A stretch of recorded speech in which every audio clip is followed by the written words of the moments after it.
注意看，退役多年的死神方便再次出山，只因遭到了蔡李佛拳传承人的指名挑战。这4年期间，方便虽没登上擂台参加比赛，但在武馆当上了老师傅拳法，是一点没落下。退役之前的方便职业战绩59连胜，可以说已经是中国散打界的天花板人物。但正是这样，才让蔡李佛拳传承人想通过击败方便来证明自己。这位蔡李佛拳的传承人名叫于建宏。于建宏年仅22岁就已经获得了10连胜，这10连胜让他认不清楚自己的地位，甚至认为中国的散打天花板应该是他才对。想要为自己的职业生涯镀一层金，才有了指名挑战死神方便这一说。在散打界，他若能赢得死神方便，其地位和带来的影响力不言而喻。方便打了一辈子比赛，什么场面没见过？这种嚣张的毛头小子更是数都数不清。但既然身为中国散打界有头有脸的人物，趁自己现在还能发光发热，就跟这刚入拳坛不久的小子切磋切磋，才能互相进步。本着切磋交流进步的心态，方便依然接受这场比赛。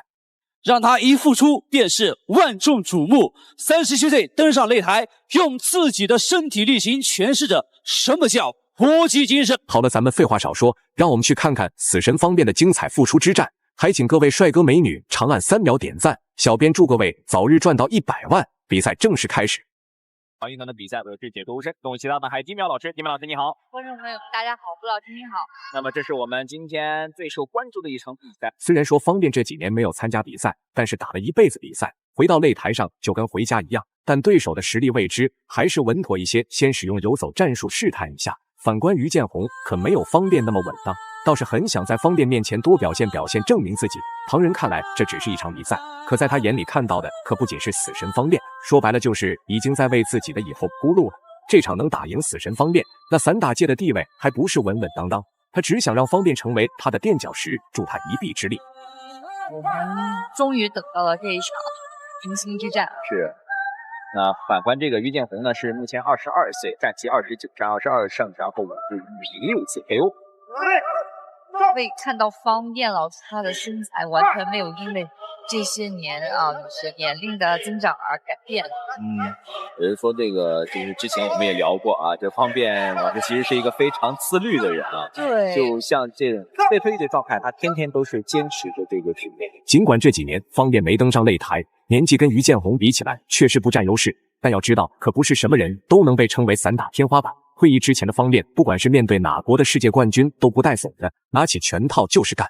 正是他这敢打敢拼不怕事的性格，再加上方便那极为灵活的游走稳妥的打法，也让他一举拿下59连胜。尽管是世界第一拳王马库斯到他面前也只能认输，其实力恐怖程度简直不敢想象，不说是一代神话也差不多。具有这样实力的选手，尽管退役多年，但内心对散打的热爱从来没停下过。从他的身形不难看出，方便平日里可从没停下来过锻炼，面对这次的挑战更是势在必得。拳很重啊，超三有点不放转身后蹬，对方划了一个高扫，方便比对方也是要高出4公分。这个掌哇，这后手重拳打中了，有点晕，但是没有选择继续跟进，要慢慢的对打，也是友好的善意的笑了一下。于建宏被方便打得很是吃力，拿手的蔡李佛拳到了方便面前显得倒是不那么好使。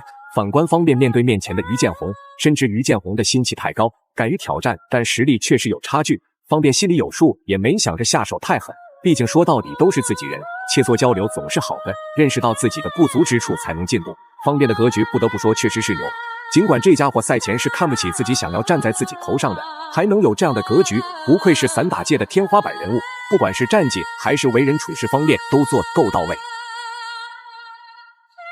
好，那么第二回合开始，又来侧踹，力量很大呀，这对方的这个腹部被这个重拳以及比赛来到第二回合，第一回合没有占到优势的于建宏已经开始着急了，拳法打得更是激烈，但对于方便来说，想要破解并不难，毕竟就算是你的拳法再优秀，方便是拳脚并用，再加上距离的把控，使得于建宏就算是有3头6臂都进不了方便的身，想要打出点压制更是难上加难。于建宏可能只有通过这样才能意识到自己跟老拳王的差距，尽管退役，但宝刀未老。于建宏的身体素质再强，但是到了绝对的实力面前，也只能空有一身本事，但方便压根不给你机会施展。很久没有打比赛，很开心的表情。就回到这个熟悉的擂台之上，肯定是非常兴奋的。运动员都是有这种情怀吧，就到自己该退役的年龄，就感觉自己身体机能方面都不如年轻的时候了。但是呢，一旦自己能够回到擂台上，肯定是相当开心的。是的，又回到了熟悉的感觉，熟悉的味道啊。而且运动员于建宏面对方便这样的老牌拳王，还没有找到破解的办法，是打不到又只能干着急。尽管拳头再硬，打不到对手身上都是白搭，一身牛劲用不完，是看着方便在面前，但就是打不到。方便早就找到了当年打比赛的感觉，行云流水的打法给于建宏打的头都是大的。他也想不到，明明自己已经获得了10连胜，但为什么到了方便面前，那个自己引以为傲的战绩，并不是自己认为的那么强，一切都显得那么吃力，那么被动。这个腹部啊，红肿非常的明显，再来2下侧踹可能有点顶不住了。但是我感觉方便还没有放大招呢。后直，这个后直是毫无征兆性的。后手拳啊，对方撤离的很快，不要在方便的攻击范围之内。也估计这些荣耀啊，一些战绩啊，打职业比赛以来都是一个全胜的状态，这是相当难得。又来了一个披挂。我真的是觉得方便老师打比赛来到最后一回合，这个时候的方便已经不急于扩大比分优势，只是想要保持现在的比分优势就行，已经是稳赢。毕竟方便的实力确实毋庸置疑，但体能确实不如这些小年轻，可不能本来好不容易扩大的比分优势，因为自己的体能跟不上了，让对手找到空隙反被拿下，可就得不偿失了。还是继续保持自己的稳妥战术。面对于建宏的进攻，方便再次拿出了自己的搂抱战术，这对于于建宏来说更是难打。一方面这个战术本就无解，另一方面其实是方便想要通过搂抱来缓存体力。整场下来，于建宏打的都是很被动，全都在跟着方便的脚步，这种感觉实在是难受至极。对，难得的机会。如果现在能够赢下比赛，那真的是太赚了，对于他来说。是的。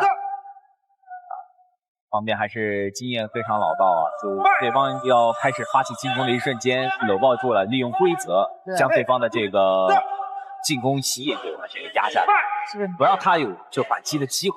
对。这前手摆拳打到了，又有一点晃。这个正能量跟正能也是有效。于建宏心里实在难受，但面对灵活的方便各走游走，心里只能干着急。心里虽然想着从方便身上获取些比赛点数，但要知道方便的59连胜可不是说说而已。想在这老油条身上获取比赛点数，无疑是根本不可能的事情。尽管现在的方便状态不是绝佳，但不管是什么时候，方便都不可能给他这个机会。一旦体能缓冲了些，方便就加大攻势，继续扩大比分；体能不太够，就搂抱缓冲，使得于建宏打得更是被动。可以说是方便想怎么打就怎么打。但尽管如此，于建宏也没想着退缩，毕竟不是所有人都能跟老牌拳王切磋，硬着头皮也要打。要知道，这场比赛给他带来的教训可比之前的那10场还要多。后手拳又来了，对，这个后手拳真的很不错。哎呀，继续摆拳打到这近距离内围的对拼的话，在死角里面甩过来的摆拳啊，方便还是没有看到，被击到了一次。哎呀，直接打这个前头摆拳。我感觉方便在这第3回合还没有出一次侧踹啊，高扫。掌声后蹬有效果，这个距离把控的很好。整整3场的绝对压制，于建宏很是难熬，但也坚持了下来。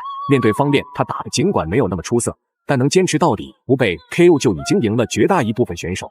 反观方便这场比赛又是稳赢，打得开心的不行。果然实力派选手不管是什么时候都是实力的证明。最后宣布比赛结果，方便以绝对压制赢得比赛，成功赢得60连胜。你认为这场比赛方便打得如何呢？欢迎评论区留言讨论，我们下期再见。